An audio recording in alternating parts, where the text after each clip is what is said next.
Olá, amigos que nos acompanham pelo site TN Brasil TV e pela coluna Jus Pará.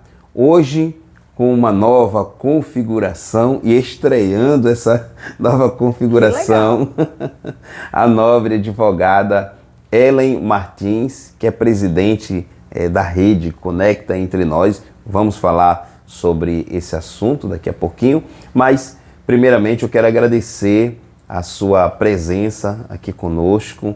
É uma quinta-feira, né? Isso é o horário dito comercial, onde todo mundo não corre, mas a nobre advogada conseguiu um espaço lá na agenda e nos atendeu. Muito obrigado. Eu também te agradeço, um prazer estar aqui, inclusive gostei muito do ambiente, gostei muito da nova configuração e estou muito lisonjeada de estar estreando isso, viu? Muito obrigada. Ok, gente. E espaço na agenda a gente sempre arranja para os amigos, com certeza. Então, muito obrigado. E então, vamos lá, né? Com certeza, vamos. Pronto, ok. Primeiramente, para que o público, né, da TN Brasil TV possa conhecer um pouco sobre a advogada, é paraense, é torcedora do... Eu já sei, o time paraense que você é torcedora, mas eu espero que a nível nacional seja uma torcedora ali do Vasco, da Gama. Então fala um pouco sobre as tuas origens e, claro, né, sobre o teu clube aí de coração. Então, eu sou paraense, nascida e criada no Pará. Eu sou remo, mas com um coraçãozinho no Paysandu. Por quê? Eu virei remo porque foi meu primeiro emprego como advogada, foi no Clube do Remo. E eu vendo lá toda a dificuldade, me transformei em remo, mas a minha família, meu filho, meu pai, meu irmão, todos são Paysandu. Então, assim, não tem como eu não estar ali também torcendo por eles. E quanto aos outros times, eu quero te dizer que eu sempre tive uma premissa de dizer que eu era brasileira e torcer só pro Brasil. Eu não sou muito ligada em futebol, então eu sou o que os amigos são, a hora que tem que torcer, eu tô torcendo. Mas vai começando a pensar na possibilidade nos dê essa força aí, estamos precisando. Bom, agora o teu ingresso na advocacia, influência, foi natural? Não, eu fiz, na época que eu fazia convênio, eu fazia para medicina. E meu irmão é médico, meu irmão é oncologista. E quando eu entrei, o meu irmão entrou na faculdade, foi um ano antes da minha. Eu ia fazer vestibular e fui numa feira de anatomia dele. Na feira, ele começou a falar, ele gravava os músculos da face. Aí eu falei, isso não é pra mim. E eu sempre gostei muito de ler, gostei muito de escrever. E aí eu falei, não, quer saber, eu vou pra área de humanas. Aí a minha mãe virou pra mim e falou assim, nem pensar administração, que ela é administradora. Nem pensar, você não vai ganhar dinheiro, não sei o quê. Aí eu queria ser jornalista. Sempre foi meu sonho ser jornalista. Aí ela falou, nem pensar, em Belém do Pará não dá pra você ser jornalista.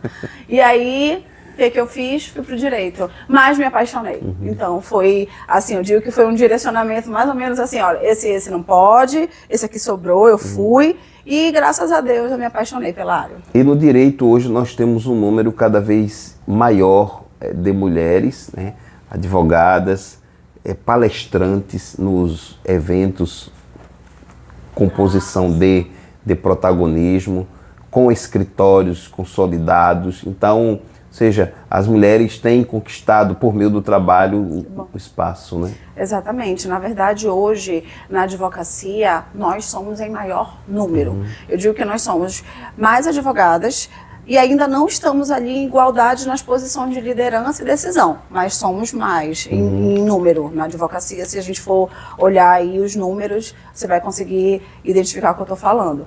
Então, sim, cada vez mais. E é muito legal ver que as mulheres estão ali desbravando, tanto com palestras, com cursos e com posicionamentos mais concretos ali na profissão, com certeza. Mas ainda sentimos todos percebem, uma certa lacuna no que diz respeito a mulheres, né, na posição ali de liderança. Nós sabemos que existe toda uma estrutura que termina impedindo as mulheres de chegarem lá na mesma velocidade, né, no mesmo time dos homens, mas as mulheres, nesse ponto também, elas estão evoluindo, né? Conquistando. Tu sabes que eu digo muito assim, para tu mudares qualquer tipo de situação, tem que ter consciência primeiro. E quando tu tens consciência do que é o teu histórico, onde tu vives, tu consegues mudar. Então, assim, algo que eu costumo conversar muito com as mulheres, quando a gente está em grupos, seja entre nós ou em outros grupos de mulheres que eu faço parte, não adianta mais a gente lamuriar e reclamar. Agora o momento é a gente saber que isso acontece, é estrutural, e a gente precisa saber como fazer para mudar esse jogo. E eu acho que é isso que as mulheres que estão ali trabalhando no dia a dia estão fazendo. Estão fazendo acontecer e não só reclamando mais. Quando nós abordamos esses temas, esses pontos, a ideia não é só porque a mulher tem que estar no cargo A ou no cargo B. Não é só a questão da presença feminina, porque às vezes o contraponto mas aí só porque é mulher, então tem que ser presidente, tem que ser aquilo. Não é só isso. A minha opinião particular não é só essa. Claro que para que a gente consiga equilibrar, em alguns momentos é importante ter alguns, eu não digo nem benefícios, mas sim estímulos para a mulher estar ali como cota, como algumas situações que eu entendo que ela é histórica para poder começar a igualar. Agora, a gente não pode, como mulher, se colocar numa posição, num papel de assim, só porque eu sou mulher eu posso estar, já que eu tenho aqui esse direito. Não, eu preciso também fazer a minha parte de me capacitar, de estar apta a estar naquele lugar de liderança ou de decisão. Esse é o meu pensamento, a minha opinião.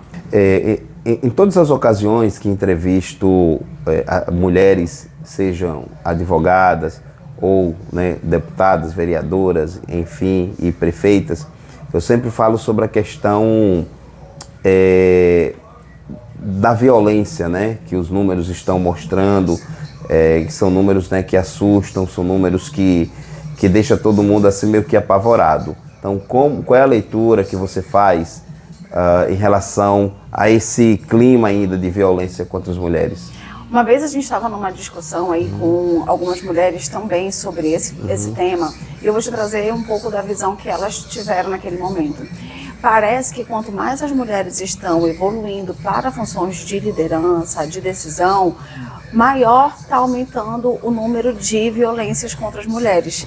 Como se fosse algo, assim, proporcional à reação do homem. Eu não acho que seja, eu acho que isso também tem a ver com uma questão estrutural, uma questão de subjugar a mulher, e no momento em que ela tenta sair dessa posição de subjugar, a violência vem tanto uma violência física como uma violência que às vezes é o que mais acontece, que é a violência emocional. Então, assim, pra gente conseguir barrar isso, aí volta porque eu te falei, a consciência. Tanto das mulheres quanto dos homens. Hoje eu digo que não existe pauta feminina se os homens não participarem, porque eles também precisam validar e legitimar essa necessidade e essa desigualdade que acontece estruturalmente, entendeu? Ainda falta caridade, um pouco mais de caridade, de solidariedade entre as mulheres? Acredito que sim, que é outra coisa que é estrutural. Na verdade, isso trouxe os homens a participarem das suas confrarias e as mulheres a estarem ali na posição de se competir. Hoje isso precisa mudar, já tem mudado. E sim, ainda existe, e a gente percebe isso muito claramente quando a gente está em grupo de mulheres, que a gente vê comentários que não precisavam acontecer, porque eu entendo que a mulher ela tem que enaltecer a outra ou puxar. Se não puder fazer nada disso, é melhor ficar calada. Então, ainda acontece muito, infelizmente. Agora, eu acho que a gente está num processo de evolução em relação a isso também. Advogada, no início, eu nem recordo se eu falei que também que você seja presidente da Entre Nós. Não, falei, a memória voltou aqui, falei. Mas explica pra gente o que é Entre Nós, como é que são as conexões, qual o objetivo da rede? Tá, eu vou te explicar isso com o início da rede, tá? Nós criamos o Entre Nós em 8 de março de 2020. Isso foi no ano da pandemia. alguns dias antes, foi um almoço de 12 mulheres que são gestoras ou donas de escritório para comemorar o Dia da Mulher. E aí, para o almoço, como todas são gestoras, a gente resolveu colocar um nome e uma logo para o almoço. Lá nós discutimos e debatemos sobre várias situações da mulher no mercado de trabalho, especialmente na área jurídica. E aí dali nós resolvemos criar esse grupo para apoio, não é só uma rede de apoio, é uma rede de apoio e capacitação. Porque uma das coisas mais importantes entre nós é não lamuriarmos, não ficarmos ali, porque mulher tem menos isso, homem tem mais aquilo, não. Como eu te falei, a consciência. A gente sabe já que isso é estrutural, então o que a gente vai fazer para mudar? E aí a gente traz capacitação de todas as áreas, como de comunicação, de brand, da parte técnica jurídica. Temos eventos como confraria, como happy hour e como workshop para a gente olhar assim e dizer, não, a mulher está capaz. Nós temos também um banco de currículos que a gente coloca e a gente vai fazendo parcerias com os advogados e com os escritórios para que eles contratem primeiro o nosso banco, contactem o nosso banco antes de contratarem. A gente tem clube de vantagens para as mulheres que são membros, tanto em lojas e em vários outros lugares. Então, é uma rede de apoio, mas também de capacitação. Essa é a nossa ideia em relação ao Entre Nós. Então, ele fez 5 anos, né? Essa rede só cresceu. Hoje, aqui em Belém, nós temos mais de 300 mulheres. E o nosso projeto no segundo semestre é interiorizar.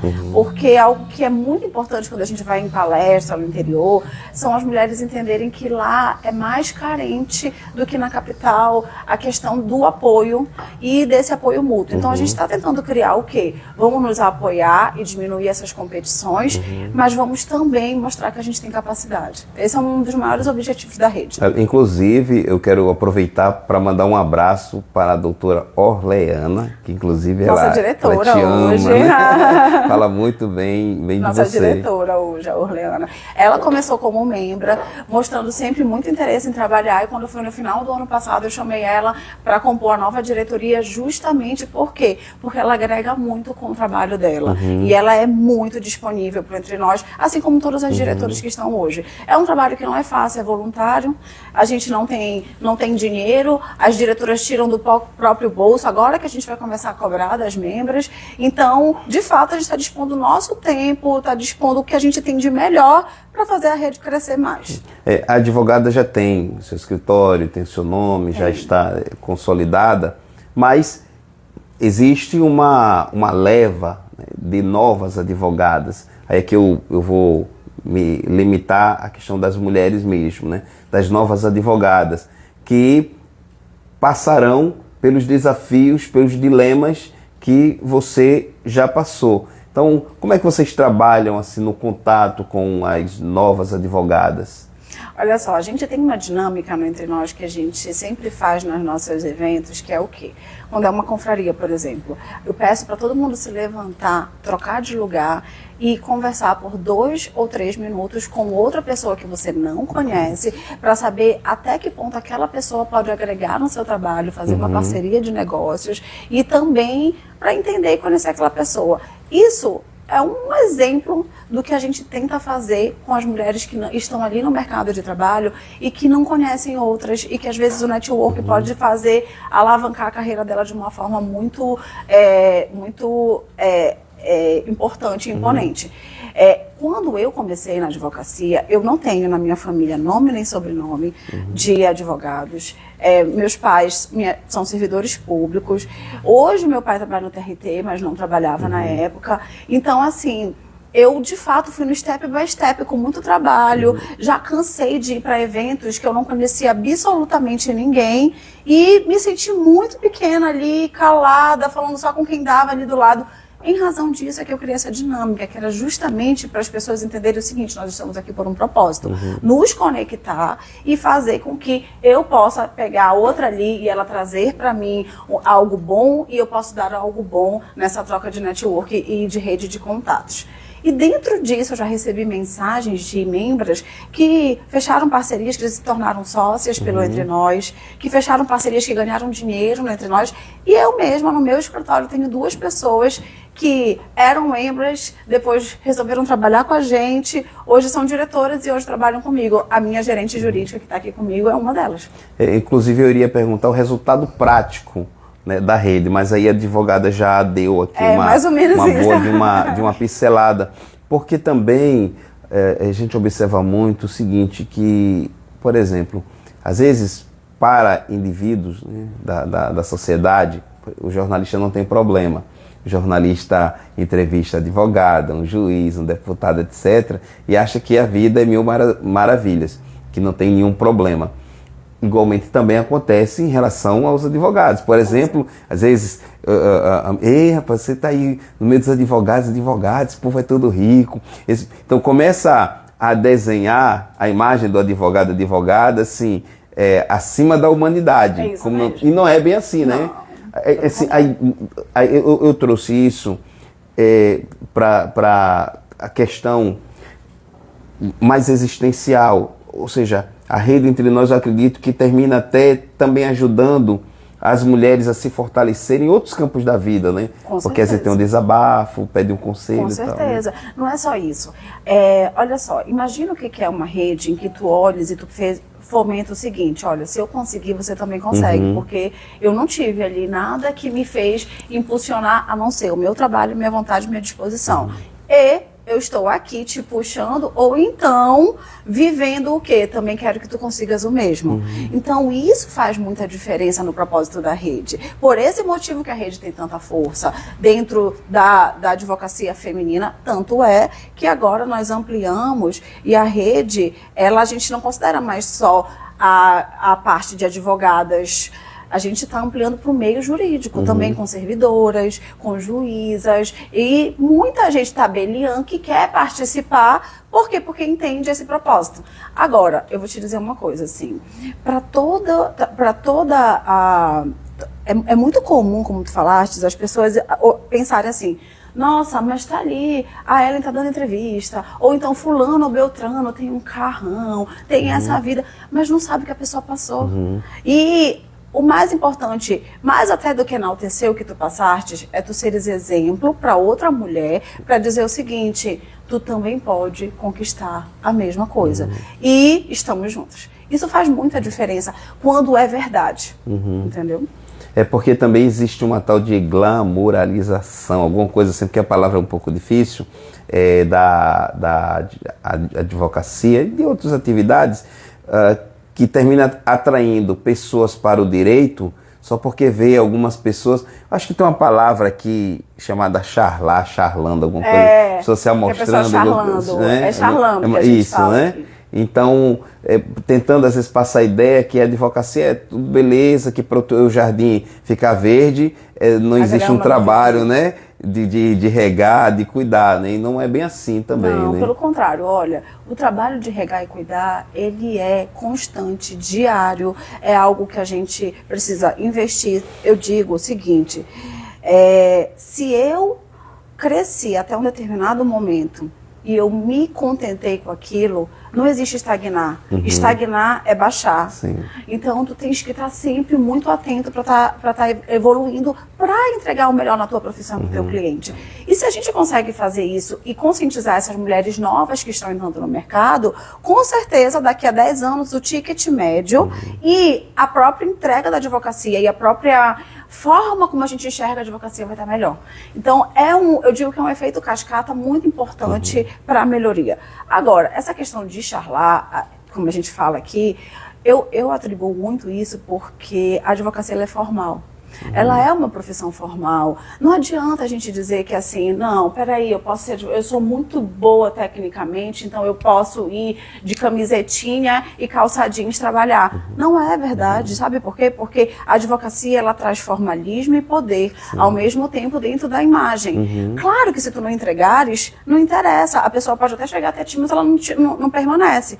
Mas o formalismo faz com que as pessoas também exagerem e tragam essa questão do charlar, enfim. Porque é interessante, né? Antes de irmos para o último ponto aqui da nossa entrevista, como advogada, experiência no direito, você acredita na justiça? A justiça existe. Acredito. E acredito nos princípios também da justiça. E, para mim, um dos princípios principais é a defesa. É o fato de tu teres a possibilidade de discutir, debater mais de uma opinião. Não é só isso, mas de uma perspectiva de vida ou de visão. E o quanto que a nossa justiça hoje, ela é pautada, assim, de pessoas capacitadas para dirimir conflitos ou então para decidir. Acredito muito na justiça. Tenho muitos exemplos no meu escritório de situações em que a justiça foi feita. O que dizem sobre nosso judiciário não faz mais justiça, é só network ou qualquer coisa nesse sentido, isso é a minoria. Porque o dia a dia estão os juízes, estão os servidores todos trabalhando. Eu tenho amigos que estão lá nesse lado que também fazem o seu melhor, assim como a gente aqui. Então eu acredito muito sim na justiça e acho que a gente precisa valorizar cada vez mais esse ponto. Mas ainda nessa questão, a justiça brasileira, ela é morosa? Inclusive, eu acredito que existe até comissões que trabalham essa questão da morosidade. Então, a justiça é morosa no Brasil. É claro que a gente vê que a justiça eleitoral, por exemplo, ela anda mais rápido. Mas porque os prazos também são mais rápidos. Mais rápidos, né? Então, na sua percepção, a justiça brasileira, ela é morosa e, por causa disso, gera na sociedade aquela sensação de que não existe justiça. Há 10 anos, há 15 anos, e ninguém julga, etc. Tal. Por qual razão a sociedade tem essas percepções? Eu entendo que quem faz a justiça somos nós, né? São os servidores, os juízes e os advogados. A gente não pode jogar a responsabilidade somente para o tribunal. E a morosidade, sim, dependendo da situação, ela existe. Eu entendo como um dos principais, assim, embates da advocacia com o Poder Judiciário, assim como um dos principais pontos ali de atenção que precisa ser melhorado.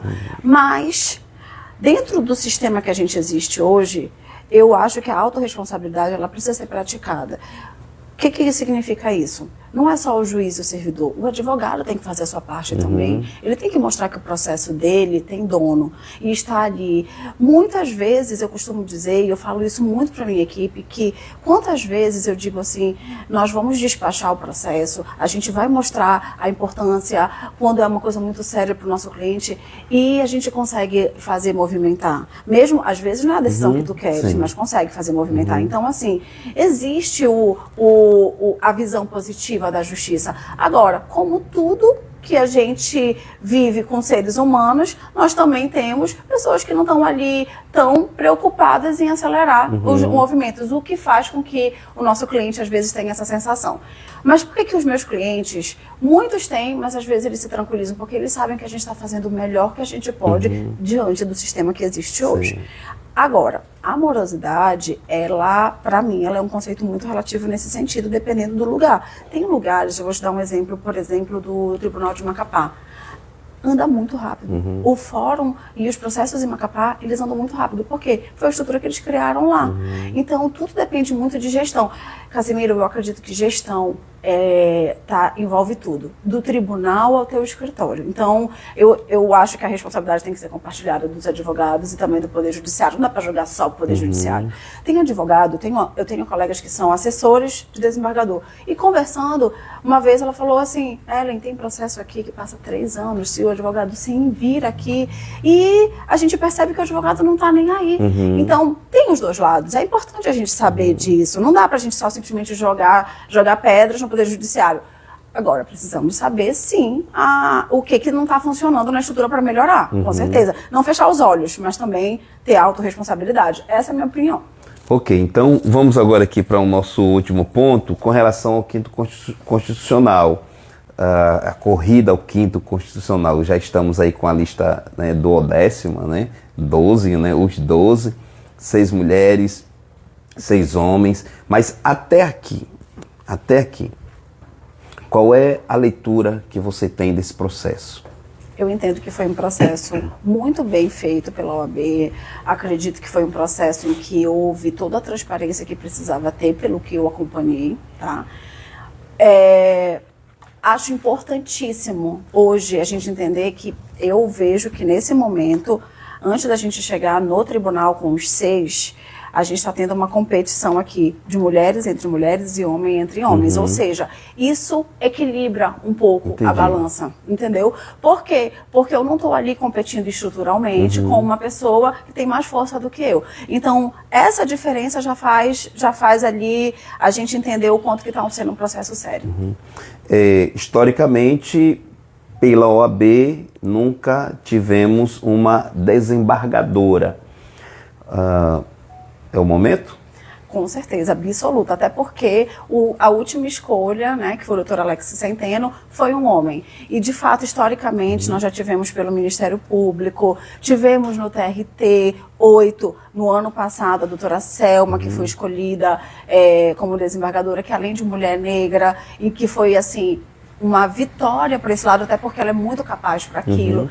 Então, agora, o momento é, de fato, não é só o momento de reconhecer que tem mulheres que são valorosas para esse cargo, mas sim para olhar e dizer assim, tanto os advogados, quanto a sociedade, quanto o próprio governador, olhar e dizer, tá no momento de uma mulher e eu também valido essa pauta, eu também valido isso, porque tem mulheres que são valorosas para esse cargo, valorosas e competentes. Suponho que o preenchimento dessa vaga, né, ser uma mulher, vem acompanhado de todo o pré-requisito, preparo, capacidade. Sim, porque foi feito um processo seletivo pela OAB. Então, assim, a OAB ela tem responsabilidade em fazer um processo seletivo. Caso a pessoa não esteja apta, é um processo de tirar, de não validar a candidatura. Aí depois foi feito uma sabatina com as mulheres. Então, as mulheres que estão aqui concorrendo, as 6, eu acredito que são plenamente capazes de, sim, de estarem lá no desembargo representando a advocacia. Nos processos eleitorais, são bem comuns atitudes desonestas, né, sem ética, sem respeito algum aos candidatos. E às vezes até candidatos terminam também patrocinando certas atitudes que consideram criminosa. Para chegar lá no desembargo, seja um homem ou uma mulher, no final das contas o governador é que vai decidir, vale tudo ou esse processo tem que ser conduzido, caminhado pelos candidatos de forma ordeira, correta, com respeito a todos? No momento em que a gente passa por uma consulta classe, a classe vai mostrar se vale tudo ou não. Agora eu, como advogada, te digo, eu avalio quem está ali numa luta pelo poder ou quem está ali numa luta pela representatividade da advocacia. Esse, para mim, é o maior ponto que o advogado, na hora de votar, tem que pensar. Por quê? Porque se eu estou ali votando numa pessoa que eu entendo que está fazendo qualquer coisa para chegar no poder, aquela pessoa não vai representar a melhoria da advocacia, não vai representar a melhoria do poder judiciário. Ela vai estar ali por ela mesma. E esse é o tipo de... Esse dispositivo do 5º Constitucional, ele é um dispositivo que ele existe justamente para a gente manter equilíbrio no poder judiciário em relação à advocacia e o poder judiciário. Então, se eu estiver ali fazendo qualquer coisa e lidando com isso como se fosse uma luta de poder e quem chega primeiro, ou quem dá mais, ou quem usa de todas essas estratégias, de fato, se eu validar uma pessoa assim, eu estou validando a piora desse sistema e ecossistema todo do Poder Judiciário. Ok, nesse momento eu gostaria que deixasse uma mensagem para as 6 candidatas. Vai ser bem direta mesmo. Pra cá? Isso. As 6 candidatas, como eu disse aqui, para mim as 6 são aptas, competentes e possíveis de hoje estarem ali, tanto como candidatas, como amanhã estarem representando a gente lá no tribunal como desembargadora. E eu quero dizer que eu, Ellen Martins, estou aqui para apoiar as 6, assim como eu posso falar em nome do Entre Nós, que é uma rede que está apoiando as 6 mulheres. Vamos ficar felizes e vamos comemorar, seja qual for que for escolhida, mas a gente entende que agora é a hora de uma mulher. É isso aí. Eu conversei com a advogada Ellen Martins, como falei no início, né? Conseguiu aí um espaço para nos atender, conversar conosco aqui, estrear a nossa nova configuração. E, né, mais uma vez, muito grato por ter vindo aqui, por ter respondido as perguntas. Praticamente não fizemos, né, uma pauta, né? Aqui a gente trocou algumas figurinhas, mas conseguimos aqui ter um bom papo. Acredito que o seu pensamento em relação ao quinto, em relação às mulheres, em relação a essa dinâmica para se chegar lá, ficou muito claro, muito bem exposto. E, querendo ou não, a advogada é um exemplo, um espelho para as novas advogadas. Inclusive, eu, quando conheci a nobre advogada, lá entre nós naquele evento, então, à medida que eu ia conversando com as mulheres, e em outros lugares também, então o seu nome sempre, né, mencionado com muito respeito, com muita admiração, e pessoas tendo, né, na sua vida, na sua carreira, justamente assim aquele fio, né, de esperança, né, para si, de inspiração. Então, parabéns e que continue sendo aí a semelhança, né, da oração ali de São Francisco de Assis, um instrumento de paz, de fé, de esperança, de inspiração na vida das pessoas. Amém, muito obrigada. Quero dizer que eu amei estar aqui e pode me chamar quantas vezes quiser. Como eu falei no início, me sinto lisonjeada e quero dizer que eu também, tendo a oportunidade de conhecer o teu trabalho e conhecer a forma como tu vais estruturando e acompanhando a nossa advocacia, porque não é fácil, então eu também te parabenizo e muito obrigada, de verdade. Ok. Muito obrigada mesmo. Mas eu não vou te liberar agora não, porque eu quero que você, né, deixe uma mensagem, né, para o nosso estado, né, do Pará. Eu sou um alagoano paraense. Ah, é legal.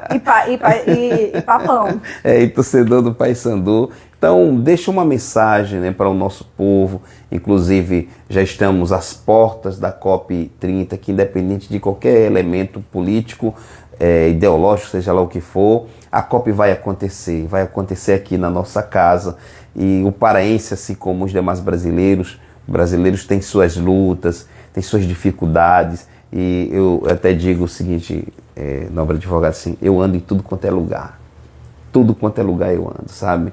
E ontem até fiquei feliz que lá no Pátio Belém, uma mulher lá na esquina disse assim, você que eu tô associando, é só até o nome mais falado aqui, né? Ah, que legal. Os mototáxis, os flanelinhas, etc. Tal. Então, é um povo, né, sofrido, tem suas lutas, etc. Então, deixa uma mensagem aí de paz, de esperança para todos nós, independente aí da profissão, da posição social. A mensagem que eu quero deixar na verdade, eu vou falar uma palavra: intencionalidade. Quando a gente tem intencionalidade para fazer o bem, para viver o bem e para evoluir, a gente consegue buscar todas as ferramentas que a gente precisa para isso. Hoje o nosso estado do Pará, ele está vivenciando algo muito grande e muito importante. A gente está aqui à véspera da COP30, vamos começar a olhar para isso como algo positivo, ao ponto de trazer oportunidades para o nosso povo do Pará, trazer oportunidades não é só para quem mora na capital, mas para todo o Pará. A visibilidade do mundo vai estar aqui. Então vamos ser intencionais, não só aproveitando essa oportunidade, mas também vivenciando e evoluindo o nosso estado e a nós mesmos, porque tudo é um efeito cascata. Então fica aqui a minha mensagem de intenção. Vamos aí fazer diferente, mostrar o quanto que o nosso povo é acolhedor, que o nosso povo é alegre e inteligente e intencional. É isso aí, muito obrigado agora, de novo. Então, gente, grande abraço, até o nosso próximo encontro. Tchau, tchau. E a letrinha ali vão subindo.